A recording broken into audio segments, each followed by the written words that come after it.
আব্দুল্লাহ ইবনে মুবারক রাহমাতুল্লাহি আলাইহি তিনি মৃত্যুবরণ করার পর ওই জামানার ভিতরে একজন বুজুর্গ আব্দুল্লাহ ইবনে মুবারককে স্বপ্নের ভিতরে দেখে আব্দুল্লাহ ইবনে মুবারক জান্নাতের ভিতরে ঘুরতেছে, আরামে বসবাস করতেছে। বুজুর্গ ডাক দিয়ে বলতেছে, আব্দুল্লাহ ইবনে মুবারক, তুমি তো দুনিয়াতে ভালোই শান শৌকতে ছিলা, মরার পরে তোমার আল্লাহ তাআলা কি সুন্দর ব্যবস্থা কইরা দিছে। আব্দুল্লাহ ইবনে মুবারক রাহমাতুল্লাহি আলাইহি ডাক দিয়ে বলতেছে,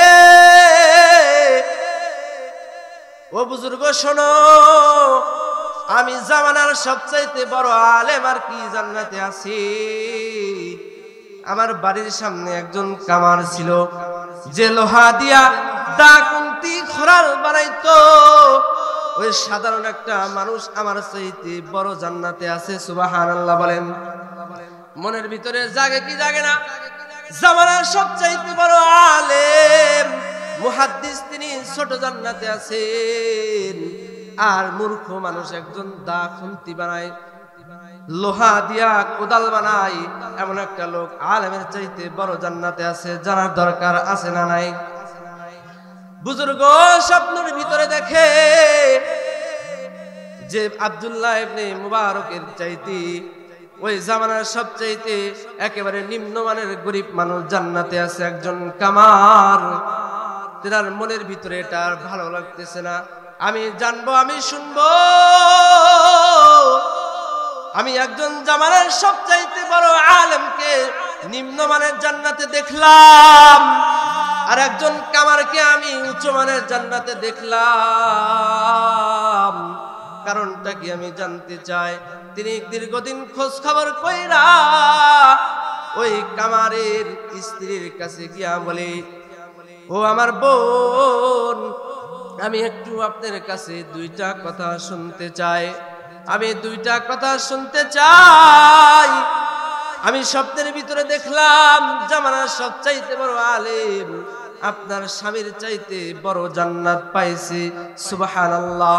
কথাটি বলার পরে বলতেছে, বোন, আপনি কি বলবেন আপনার স্বামীর কি গুণ আছে? কোন গুণের কারণে আল্লাহ পাক রব্বুল আলামিন জামানার সবচাইতে বড় আলেমের থেকে বড় জান্নাত দান করেছেন, একটু বলেন। বিবি ডাক দিয়া বলে, ও ভাই, আমার স্বামীর কোনো গুণ নাই, তবে দুইটা গুণ আমার স্বামীর ভিতরে আছে। এক নাম্বার গুণ হইল, আমার স্বামী কামারের কাজ করতো, দিনের বেলা কাজ করতে পারে না। গরমের ভিতরে দিনের বেলা কামারের কাজ কি করা যায় নাকি? করা যায় না। রাত্রিবেলা আমার স্বামী দা খুন্তি কোদাল বানাইতো, সারাদিন কাজ করতে পারতো না। রাতের বেলা যখন কাজ করতো, আমার বাড়ির সামনেই ছিল আব্দুল্লাহ ইবনে মুবারকের বাড়ি, অনেক বড় বিশিষ্ট তাবেঈর বাড়ি।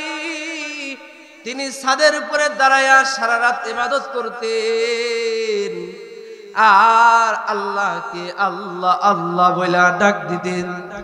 নিজ থেকে আমি ওই আব্দুল্লাহ ইবনে মুবারক রাহমাতুল্লাহি আলাইহির ইবাদতের দৃশ্য দেখা আমি চোখের পানি ফাইলা কান্দিছি। আল্লাহ, আমি কামার, আমাকে তুমি সম্পদ দাও নাই, আমাকে তুমি টাকা দাও নাই, পয়সা দাও নাই, রিজিকের অভাব আমাকে তুমি দিছো।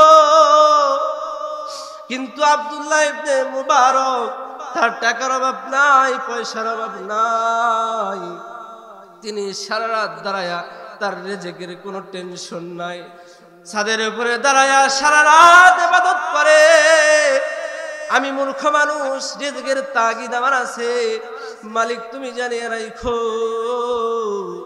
আমাকে যদি তুমি রিজিকের অভাব না দিতা, আমাকে যদি তুমি টাকাওয়ালা বানাইতা, আব্দুল্লাহ ইবনে মুবারকের মতো সারা রাত দাঁড়ায়া দাঁড়ায়া ইবাদত করতাম। আল্লাহু আকবার বলি।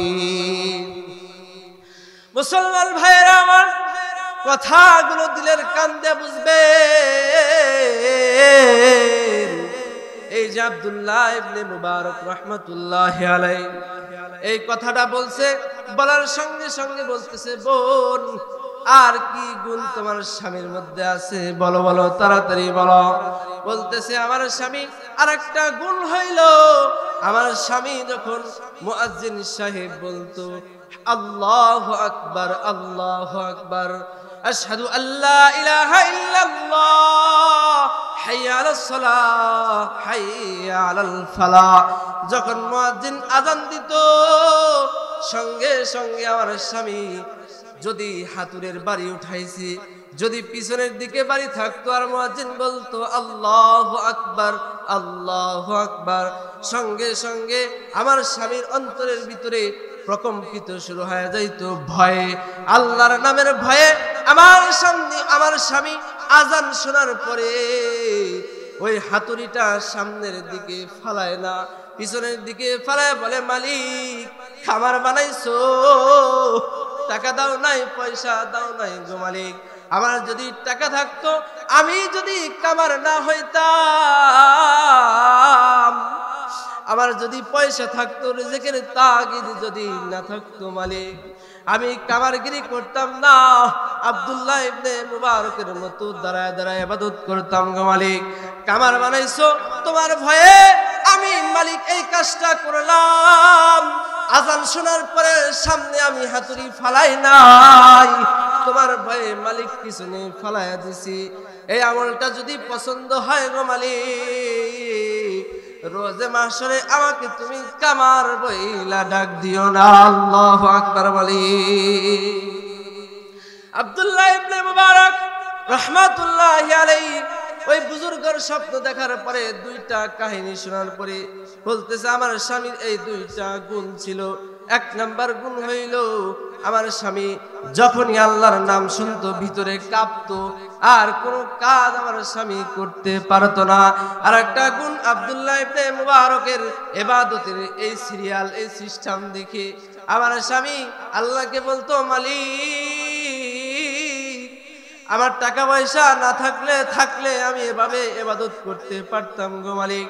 এই যে একটা ইবাদতের লোভ, ইবাদতের একটা লালসা, এটার জন্য আল্লাহ পাক রব্বুল আলামিন আর জামানার সবচাইতে বড় আলেমের চাইতে তার জান্নাতটা বড় বানায় দিয়েছে। সুবহানাল্লাহ বলি।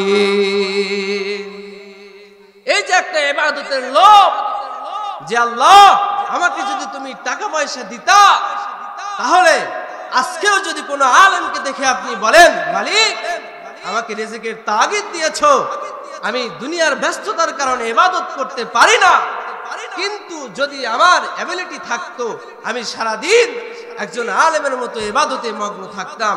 এই লোভ করাটা কত বড় সওয়াব জানেন? যদি কারো দিলের ভিতরে, অন্তরের ভিতরে এই ইবাদতের প্রতি লোভ, আকর্ষণ থাকে, যে মালিক আমি ইবাদত করতে পারি না কিন্তু লোভ করেছি, মরার পরে এই সব আল্লাহ তাআলা তার আমলনামায় দান করবেন। সুবহানাল্লাহ। এজন্য আমাদেরকে, আপনাদেরকে সবাইকে ইবাদতের লোভ অন্তরে রাখতে হবে। কথা বলেন ঠিক না বা ঠিক? ইবাদতের লোভ অন্তরে রাখতে হবে। যদি আমি আপনি মুসলমানের ঘরে জন্ম নিয়েছি, একদিন আমাদের দুনিয়া থেকে যাইতে হবে বাজান, দুনিয়াতে কেউ থাকতে পারবো না, একদিন আমি আপনি বিদায় নিয়ে অন্ধকার কবরে শুইতে হবে। এজন্য এই দুনিয়া থেকে যাওয়ার আগে আমাকে আপনাকে দুনিয়ার প্রস্তুতি নিতে হবে। এই জন্য আল্লাহ তাআলা বলেন, ইয়া আইয়ুহাল্লাযীনা আমানুত্তাকুল্লাহ হাক্কা তুকাতিহি ওয়া লা তামুতুন্না ইল্লা ওয়া আনতুম মুসলিমুন। হে ঈমানওয়ালারা, হে যারা ঈমান এনেছো আমার দলের লোকেরা, তোমরা একটা কাজ করো, তোমরা আমাকে ভয় করো, ভয় করার মতো ভয় করো। তুমি তোমার বাবার সামনে অপরাধ করো না, মায়ের সামনে অপরাধ করো না, কিন্তু ঘরের ভিতরে যখন যাও, একাকী কেউ দেখে না, তখন আমার আপনার দ্বারা অপরাধ হয় কি হয় না? হয়। তাহলে ওইখানে কি আল্লাহ তাআলার ভয় আছে? ওইখানে কি আল্লাহ তাআলাকে আমি ভয় করলাম? ভয় করলাম না। এই জন্য খুব সিরিয়াস জিনিস তাকওয়া, খুব সিরিয়াস জিনিস। আল্লাহ তাআলা বলেন, ইন্না আকরামাকুম ইনদাল্লাহি আতকাকুম। যে ব্যক্তির ভিতরে তাকওয়া থাকবে তার মর্যাদা আল্লাহ তাআলার কাছে সবচাইতে বেশি। সুবহানাল্লাহ বলেন।